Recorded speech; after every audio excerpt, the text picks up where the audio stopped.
Bonjour Madame Lebrun. Vous êtes présidente APT de cette association. Est-ce que vous pouvez non seulement dire ce que signifie l'acronyme APT, APTES, mais aussi quelles sont vos fonctions en tant que présidente? Alors, je suis je suis Annie Lebrun, je suis présidente de l'association APT, qui veut dire Association des personnes concernées par le tremblement essentiel. D'accord. Dans la maladie des tremblements essentiels, que veut dire justement essentiel? Essentiel, c'est parce que c'est dont on ne connaît pas l'origine. Une maladie essentielle est une maladie pour laquelle on n'a pas d'origine connue. J'ignorais ça. On dit aussi tremblements familiaux Oui, ou maladie génétique. Oui, elle est considérée comme une maladie d'origine génétique, oui. Alors, il n'y a pas eu vraiment d'études à fond, mais je le vois bien lorsque les gens m'appellent que très souvent, il y a une cause familiale. Personnellement, il y a une cause familiale. D'accord. Donc cette maladie est considérée comme une maladie neurodégénérative, Oui. comme la maladie Parkinson ou Alzheimer ou la sclérose en plaques. Pourquoi parle-t-on alors jamais de tremblement essentiel? Je ne sais pas pourquoi on ne parle pas de nous. On nous confond, entre guillemets, souvent avec Parkinson. Or, en fait, il y a beaucoup moins de personnes atteintes de Parkinson que de tremblement essentiel. Parce que le tremblement essentiel touche une personne sur 200. Voilà. Effectivement, une personne sur 200 est atteinte et on n'a pas l'impression qu'il y en a tant. Non, peut-être aussi parce qu'il y a de la part des malades une volonté de cacher leur handicap, puisque c'est un handicap social également. À cause de l'apparence. À cause de l'apparence, à cause des gestes quotidiens qui sont compliqués par les tremblements. Et beaucoup de personnes se retranchent dans une phobie sociale. Quand on en parle autour de nous, effectivement, pratiquement personne ne sait ce que c'est que les tremblements essentiels, même dans le milieu hospitalier. Et c'est ce qui explique aussi qu'il y a une errance diagnostique qui fait que beaucoup de malades ont dû attendre des mois, voire des années, avant d'être diagnostiqués. J'ai le souvenir d'une dame à l'Assemblée générale il y a 2 ans, qui avait 72 ans et qui disait qu'il avait fallu qu'elle attende, en gros, ses 60 ans pour comprendre ce qu'elle avait. Et qu'elle en avait toujours souffert à l'école, etc., parce qu'on se moquait d'elle. C'est incroyable. Quels sont justement les moyens pour diagnostiquer la maladie? Seul un neurologue qui est spécialisé dans les mouvements anormaux peut détecter la maladie, en fait. Alors évidemment, la personne qui est malade, qui a déjà des antécédents familiaux, peut se douter que c'est le tremblement essentiel. Mais il faut, pour avoir un diagnostic sûr, consulter un neurologue spécialisé dans les tremblements essentiels. Et c'est le rôle de notre association, justement, d'orienter les personnes qui nous appellent via une ligne d'écoute vers les neurologues spécialisés en tremblements essentiels. En tremblements anormaux. Pas forcément tremblements essentiels, mais tremblements anormaux. Et est-ce que les médecins généralistes sont formés pour cette maladie? Ne connaissent pas. Voilà. La plupart ne connaissent pas cette maladie. Ils l'imputent au stress. Alors que c'est beaucoup plus complexe. Ah ben bien sûr. Quelles sont les thérapies médicamenteuses ou chirurgicales proposées aux patients tout au long de l'évolution de cette maladie? Alors les traitements médicamenteux, c'est essentiellement des bêta-bloquants. Et puis, alors, on arrive ensuite à une chirurgie assez invasive, très invasive, qui est la stimulation cérébrale profonde, qui consiste, et du coup, on rentre carrément dans le cerveau, à poser des électrodes dans le thalamus, électrodes qui sont reliées à un boîtier, lequel boîtier régule les tremblements. Donc ça, c'est une opération très lourde, avec des séquelles possibles, avec des effets secondaires possibles.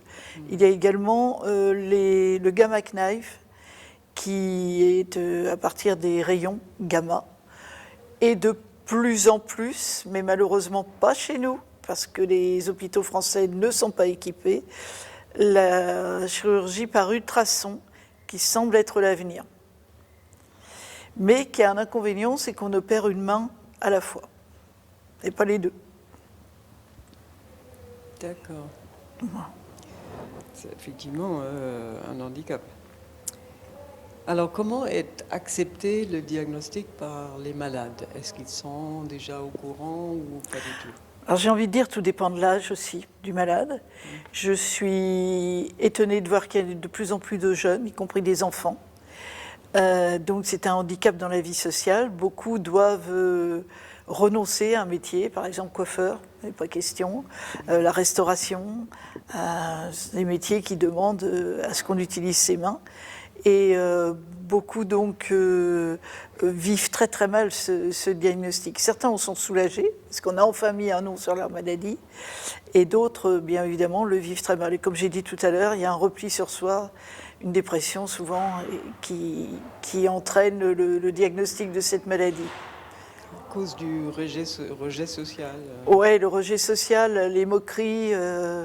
Alors, on a dans notre association un Facebook, Tremblement Essentiel, et il y a 2000 membres. Et je suis administratrice, donc j'ai l'occasion de lire beaucoup les échanges. Et en fait, c'est intéressant parce que les gens, comme ça leur permet d'échanger entre eux. Voilà, s'ils ont eu l'opération, pas eu l'opération, est-ce qu'ils peuvent se rencontrer à un certain endroit ou pas. Enfin, voilà, donc ça les soulage, ça, oui, voilà, communiquer ça au permet moins. de communiquer. Oui. Y a-t-il des effets secondaires extérieurs comme la phobie sociale? Oui, vous l'avez déjà. Oui, bah, les effets secondaires, c'est ça surtout. C'est des effets secondaires. C'est pas une maladie douloureuse du tout. On ne souffre pas, mais on souffre du regard des autres sur notre maladie. Et puis on souffre aussi des difficultés dans la vie courante, parce que si on peut pas tenir un verre, si voilà, c'est beaucoup. Ça complique pour se brosser les dents, pour se maquiller, pour mettre des boutons, pour plein de choses qui paraissent toutes simples et qui sont très compliquées par ce tremblement essentiel. Alors, en cas de maladie grave, c'est-à-dire, ça évolue, quelle aide est proposée aux malades? L'aide, c'est ce dont j'ai parlé tout à l'heure, c'est-à-dire en cas vraiment d'aggravation, c'est l'opération. C'est la stimulation cérébrale profonde qui se fait dans beaucoup d'hôpitaux. Et puis, ou le gamma knife qui consiste à cibler par des rayons gamma le point du cerveau qui est responsable de ces tremblements. Et puis les ultrasons. Actuellement, les ultrasons, faut savoir que nous sommes pratiquement un des seuls pays d'Europe à ne pas être équipés au niveau des hôpitaux. Alors c'est quand même un peu dommage. Donc on a un de nos adhérents qui vient de se faire opérer en Espagne il y a 15 jours. Et c'est une opération très coûteuse, mais elle a été prise en charge par la Sécurité sociale. Et j'ai eu de ses nouvelles. Il ne tremble plus, mais il a des gros soucis d'équilibre. Il semble que ça va s'arranger avec le temps, mais il ne peut plus sortir non accompagné parce qu'il tombe. Donc c'est assez évident que le coût de ces recherches est un frein.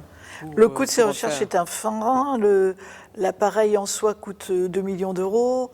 C'est une entreprise américaine, Insightec, qui souhaite les installer dans les hôpitaux.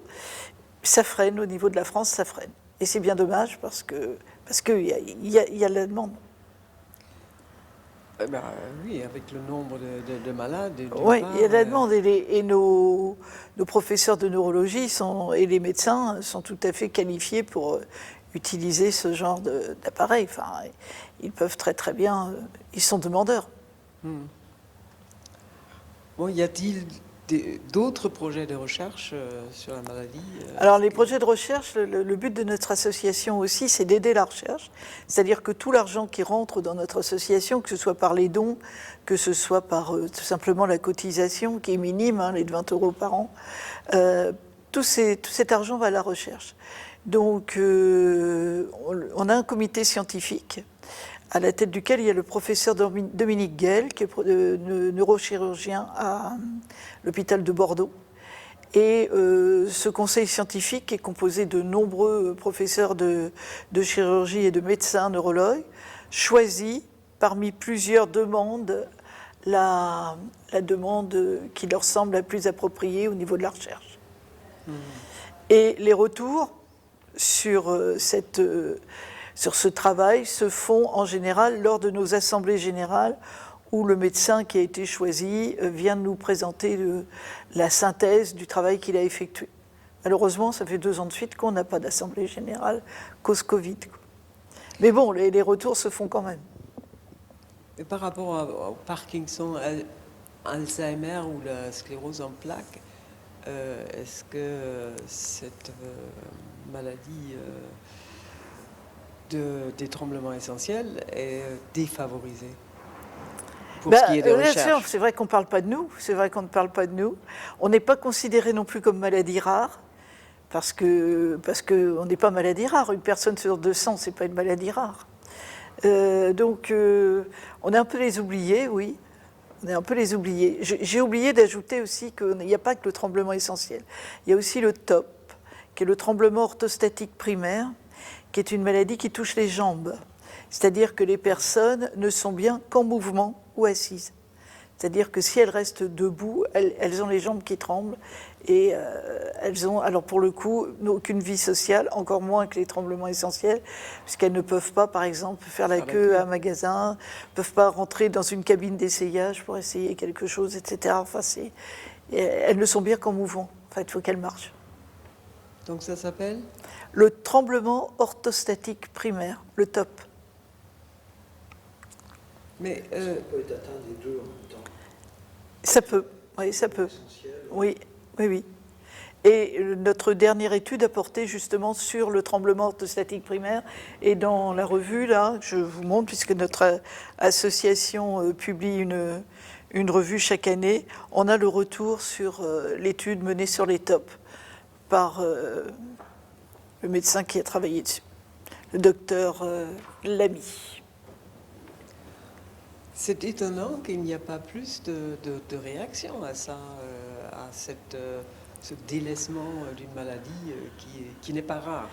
Il faut savoir qu'on n'a pas les moyens non plus des associations comme Parkinson ou Alzheimer.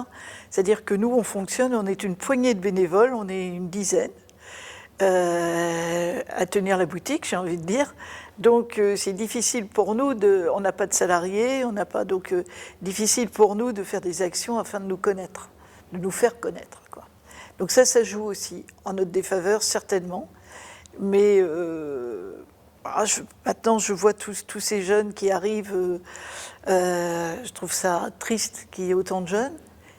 Et puis en même temps, je me dis, peut-être que vont faire bouger les lignes par ne serait-ce que tout ce qui est nouveau au niveau des moyens de communication. Peut-être qu'on nous connaîtra davantage. Oui, d'ailleurs, comment s'explique cette sorte de discrimination de la maladie ? Ce n'est pas une discrimination, je vous dis, c'est un manque d'information autour de notre maladie. On en est peut-être responsable puisqu'on est une poignée. On se cache. Et on se cache. Et on ne veut pas le dire. Parce que l'étiquette que l'on peut avoir, c'est dis donc, t'as beaucoup bu aujourd'hui, voilà, tu bois beaucoup. Dis donc, arrête d'être stressé, t'as pas la peine d'avoir peur. Mais t'es ridicule à trembler comme ça. Il y a une expression que les politiques emploient de plus en plus, c'est avoir la main qui tremble, quoi. J'ai pas la main qui tremble. Nous, oui, on a la main qui tremble, mais c'est pas pour autant qu'on est des pleutres ou des gens qui avons peur des choses. On n'a pas peur, on affronte notre maladie, mais on a les mains qui tremblent. Et qui sont les organismes de financement ? Est-ce que l'État y est pour quelque chose ? Non, pas du tout. Là, notre association est financée uniquement par les dons et par les legs. Là, on vient d'avoir un leg de Bretagne, là, d'une dame qui a fait un leg à l'association. Donc c'est les dons, les legs et puis les cotisations. Y a-t-il des recherches des laboratoires pharmaceutiques? Non, on ne travaille pas avec les laboratoires pharmaceutiques. C'est parce que vous ne demandez pas ou Parce que ils c'est refusent pas l'ADN de notre association, non, on ne les a pas contactés. Est-ce qu'il y a des évolutions technologiques en vue de soigner les malades? Ben, je vous ai parlé là des ultrasons, c'est qui sont voilà. D'accord. Après, il faut être éligible, il faut. Et puis, encore une fois, c'est quelque chose qui coûte horriblement cher. Et puis la stimulation cérébrale profonde qui marche. J'ai autour de moi des gens qui ont été opérés par la stimulation cérébrale et qui vont bien, qui tremblent. C'est assez spectaculaire, ils ne tremblent pratiquement plus. Par contre, s'ils débranchent la pile pour la nuit, ils sont très très tremblants. Mhm. Avez-vous un espoir d'évolution et sur quoi ça peut Je suis assez fonder? optimiste, je dois dire. Je crois à la recherche. Je vois arriver de jeunes neurologues qui sont motivés pour faire des recherches sur ce tremblement. Et puis, il faut qu'on se fasse connaître, il faut qu'on ne cache pas. Moi, j'étais institutrice, j'ai très longtemps caché cette maladie. Maîtresse, tu trembles? Je disais non, je tremble pas. Et en fait, maintenant, je l'assume et je le dis. Et je me rends compte qu'il faut le dire, il faut qu'on dise qu'on a le tremblement essentiel, il n'y a aucune honte. C'est comme une angine, on est malade, on n'a pas choisi, et voilà. À quel âge vous avez été atteinte? Je ne sais plus trop, j'ai 72 ans, j'ai dû commencer vraiment à trembler vers 40 ans, épisodiquement, parce qu'il faut savoir aussi que le tremblement peut s'aggraver avec lorsqu'il y a des moments assez intenses sur le plan émotionnel. À ce moment-là, je tremblais davantage. Si par exemple j'apprends une mauvaise nouvelle, je vais trembler énormément pendant 2 jours, par exemple. Et après, jusqu'à ce que ça retombe un peu l'émotion, quoi. D'accord. Et donc j'avais à certains moments. Je sais que ma fille me dit avoir aussi de temps en temps, mais elle refuse d'en parler. Elle refuse et c'est son choix, donc elle ne veut pas voir la. Ah oui, ouais, c'est vrai qu'en vous regardant pour la première fois, on ne devine pas. Non, Vous les mais avez. par contre, si je prends ceci dans mes mains, Voilà. vous allez voir que là, je tremble. Enfin, c'est assez léger. C'est J'ai léger. cette chance pour le moment, mais ça peut évoluer. Ah ben quand même, en 30 ans, ça n'a pas beaucoup évolué. Non, mais ça peut Parfois, venir c'est d'un par- coup. par Ouais, coup. c'est par phase, oui. Enfin, c'est. Bon, bah écoutez, moi je suis à la fin de mes questions. Si vous avez des choses à évoquer. Non, je veux faire connaître notre association. Donc, n'hésitez pas à aller sur notre site. On est en train de le refaire à neuf. C'est le site APT, Tremblement Essentiel.